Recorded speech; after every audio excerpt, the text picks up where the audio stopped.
Hello, everyone. My name is John from Community Life Church in Catskill, New York, and this is Meals Ready to Eat from the Bible. Please like, subscribe, hit that bell icon to get notified. Facebook, follow us, like us, and everybody, please leave a comment. Thanks. Hello, everybody, and welcome back. Today's episode is Who is God Pursuing in Order to Be Saved? Everyone, even the worst among us. Every God is pursuing all people when he says, for example, in John 3:16, that he is out of his love, he's going after the entire world. For God so loved the world, he's pursuing everybody.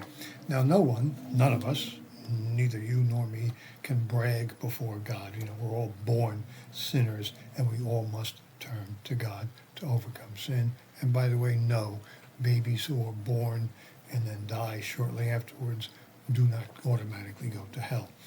Babies who are aborted don't go to hell, but that's for another time. So nobody can claim to be righteous. God, of course, knows all this, and he's aware of the situation we're in, the predicament they're in, so he made a plan. And therefore, it says, while we were dead in our sin, we're going to cover this, that's in Ephesians 2:5 and Romans 5:6, God pursued us and caused the gospel to be preached to you and to me.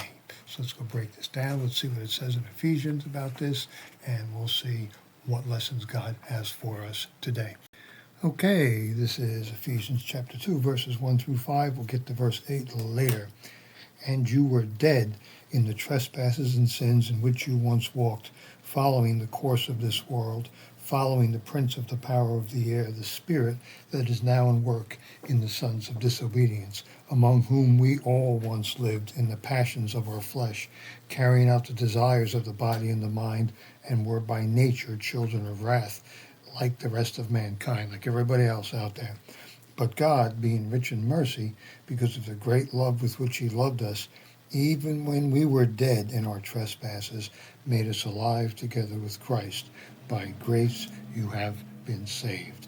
So God looks at us differently than the world does, and he sees our struggles and knows how to respond to them, and so on and so forth. So let's go break this down. Let's break this passage down and see what it means for each one of us. Doing that thing, God pursued us out of his love for us. In other words, we were doing things which we ought not to have done.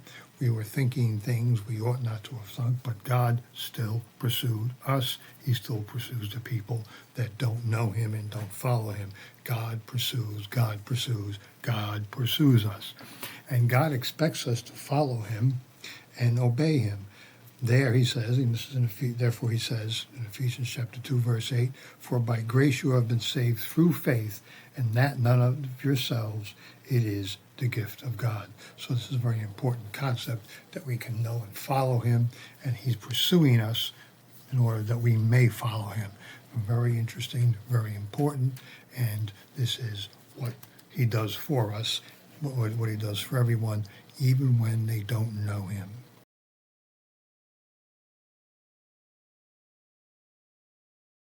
So, God is pursuing us. He's pursuing us from the moment of our conception until the day we die, to the moment we die. No matter what we do and how we behave, God is pursuing us. This is called grace. He pursues us to save us by his grace.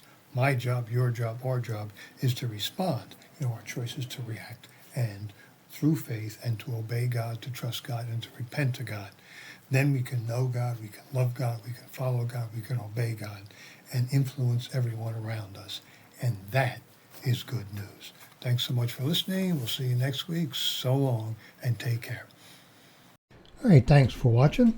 You can find us on the web at clchurch.cc. That's clchurch.cc. We meet 10:30 Sunday mornings in 20 West Main Street, Catskill, New York. Hope to see you there, and thanks once again.